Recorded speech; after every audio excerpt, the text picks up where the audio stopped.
the attack last night in London, on London Bridge. President Trump just made a tweet I want to get your reaction to. He wrote, quote, "At least 7 dead and 48 wounded in terror attack, and Mayor of London says there is, quote, no reason to be alarmed."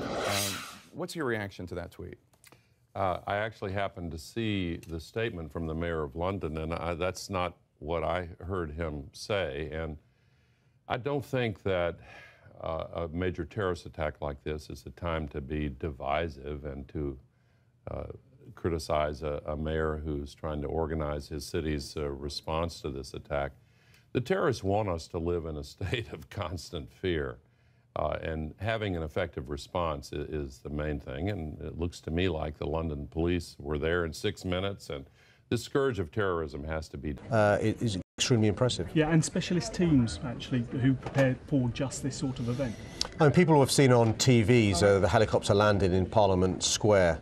That's just part of the package that the LAS and the medics do on a daily basis, and they practice, they prepare, they plan for those eventualities. We hope they never have to use those, but that includes having specialist teams to make sure they can triage and treat people who have been injured, either because of a car going at high speeds, people falling into the river, those who have been stabbed, and others too. We learnt this morning, or overnight, of another death, and sadly a Londoner this time. Your thoughts?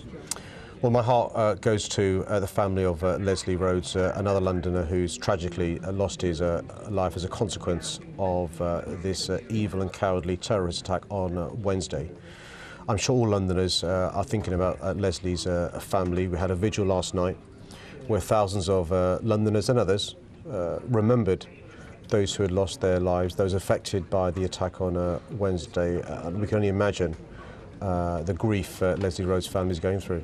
Yeah, and in terms of the police operation, Mark Rowley says still very active, very fast-paced. What's the latest briefing you're getting? Well, the police, as we'd expect, are working their socks off, as indeed are the security services and the emergency services generally. The investigation is far-reaching. You'll have seen already Mark Rowley's statement this morning in relation to the further arrests made, the further properties raided, and it's really important the police, as soon as possible, get to the bottom of the background of this person, if he had any other links. The important thing is this: the threat level for London and the country remains severe. It's not changed. That means, as before, an attack is highly likely. We're going to carry on doing all that we can to be vigilant, never complacent.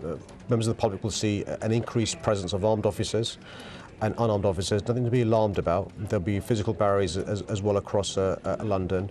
This is precautions we're taking, not as a result of specific intelligence. We remain the safest global city in the world and one of the safest cities in the world. Thanks, Richard. Well, let's take you back to King's College Hospital in London, where, well, as you can see, Prince Charles is leaving, having spent some time speaking to patients, some of those who suffered injuries in the attack in Westminster, and indeed a number of members of staff. He, we're told, spoke to Dr. Emma Sutherland, the consultant clinical lead for the emergency department, before going on to meet members of the response team. He said, we're told, he was amazed at the quick response from emergency personnel. "You are brilliant," he told them, "an amazing example of teamwork, as long as you're all still talking to each other," he joked. He thanked them for their marvellous efforts. He then went upstairs in the hospital, spoke to ward staff individually. He then went to speak to patients. We spoke with them for around 15 minutes before, as you can see, leaving the building. Certainly a number of those in hospitals around London still suffering from very serious injuries, including 2 police officers who, as we heard earlier on from the Deputy Commissioner, were suffering from significant injuries. We'll continue to keep across that and bring you any update as to their condition as we receive it. Meanwhile, footage has emerged of the Prime Minister's dramatic and, well, apparently confused escape from Parliament. The video has led to questions about the preparedness of Mrs May's protection detail. Sky's police analyst Graham Wetton explains. The initial attack or the threat has come in from these gates here, the first bit. The Prime Minister's car is in the other courtyard. Now that looks a short distance on your screen, but essentially that's quite some distance to cover. He is dealt with very, very quickly at the bottom of the screen here. He's got some distance to go, and there are a number of armed officers, protection officers, literally round in this corner. What we're looking at here is the safe and secure area where the Prime Minister's car is located while she's in the Houses of Parliament.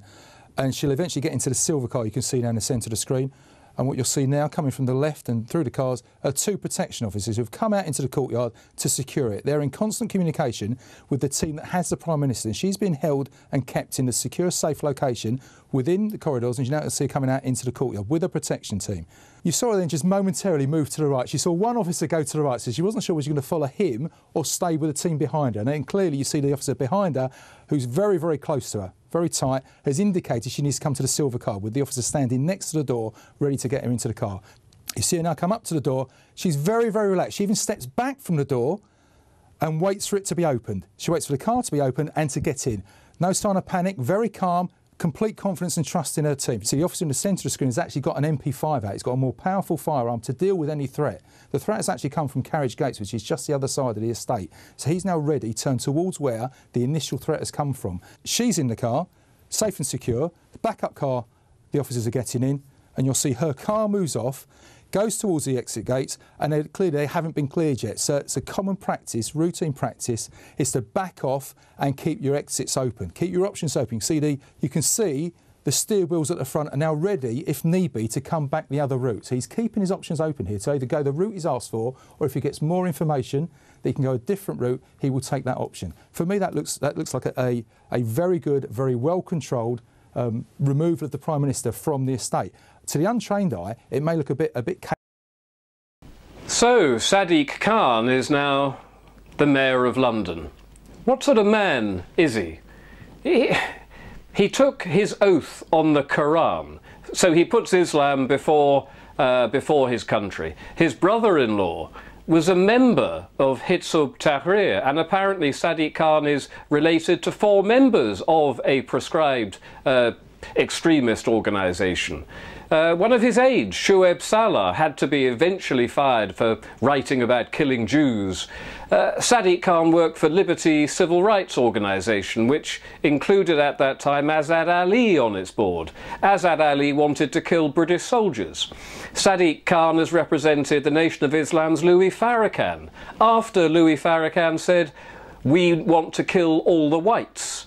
Sadiq Khan has represented Ali Desai, the corrupt Muslim policeman who went to jail for perverting the course of justice. Sadiq Khan has represented Baba Ahmed, a terrorist linked to Al-Qaeda. Sadiq Khan has represented Sheikh Ammar, who toddled off to Syria with a false passport, obviously to do some charity work, according to Sadiq Khan. Of course he didn't. The British intelligence want to know about him. Sadiq Khan represented Yusuf al-Qaradawi, who is wanting to kill Jews around the world, stone homosexuals to death and adulteresses to death. Sadiq Khan's represented the Muslim Council of Britain after they were dropped by the Labour government for being basically linked to the Muslim Brotherhood. He has been on press TV in Iran calling moderate Muslims Uncle Toms because they are not proper Muslims, because they're moderates. He shared stages repeatedly with Muslims calling for the murder of Jews and for the takeover of the West, and because he's represented these people, he's linked to Cage's Azim Qureshi, who said that Jihadi John was a beautiful young man. Now, Sadiq Khan will tell you that because he worked in the civil rights industry, these are the people that he came across because of civil rights issues. But you'll notice they are all particular types of people. You will notice that Sadiq Khan never represented Sergeant Blackman, Marine A. He never represented Tommy Robinson. We wrote to Liberty, the group, civil rights group Liberty, Shami Chakrabarti's Liberty, Sadiq Khan's Liberty, and said, are you going to represent Tommy Robinson? We never got a reply from him because Tommy Robinson is the enemy of Sadiq Khan, as is Sergeant Blackman, Marine A, the enemy of Sadiq Khan. And this is a man that is now the mayor of the capital city of England, the Mayor of London, a man who has spent his entire life associating with enemies of Britain, enemies of Jews, enemies of women, enemies of the infidel, enemies of the English, basically, the British. And this is the man who is now the Mayor of London. This could never have happened 20 years ago. Very unlikely, it could have happened 10 years ago, but now that the white English native population of London are now a minority, this is the sort of man with his extremist friends that can become the mayor of London, which is an obscenity. It is a catastrophe. It is a sign of a country which is fast disappearing. I wouldn't mind particularly if he was a Muslim who was just happened to be a Muslim, but you do not have that huge range of extremist friends. Clearly his sympathies lie with extremist Islam. How is it possible? Well, we know how it's possible. It's possible because the English no longer remain a proper voting bloc in their own capital city. In 10 years' time, 20 years' time, we are going to find that what's now happened in London is going to happen on a national basis, and we will have at some point a Muslim Prime Minister. And the media will say, oh, he's a lovely man, but just like they all said Sadiq Khan was a lovely man, but he's not, and he won't be. All of these Muslim people involved in politics are driven by Islam. They're not driven by a love of England, not a single one of them. This is why no Muslims should be holding political public office in this country, and Sadiq Khan is a prime example of exactly why not. And we've been saying that at Liberty GB for a long time now, and it's perfectly acceptable, I think, not to have somebody like Sadiq Khan linked to all of these extremists running our capital city. And if you think the same that I think about this, and we do not want these people running our political system in this country when they are clearly enemies of England, of us, of you, then please join Liberty GB, because we're standing up and saying it. Nobody else is. You will not find UKIP saying it. We need to do something about this because, as I say, in 10 years, 20 years, 30 years maximum, this will be an Islamic country run under Sharia law, based purely on the demographics. So do something about it. Join Liberty GB. Support Liberty GB. Do something and stop the future of more Sadiq Khans running more cities in this country before we eventually have a Sadiq Khan as Prime Minister with all of the terrible people surrounding him. So please do something about it. Thank you.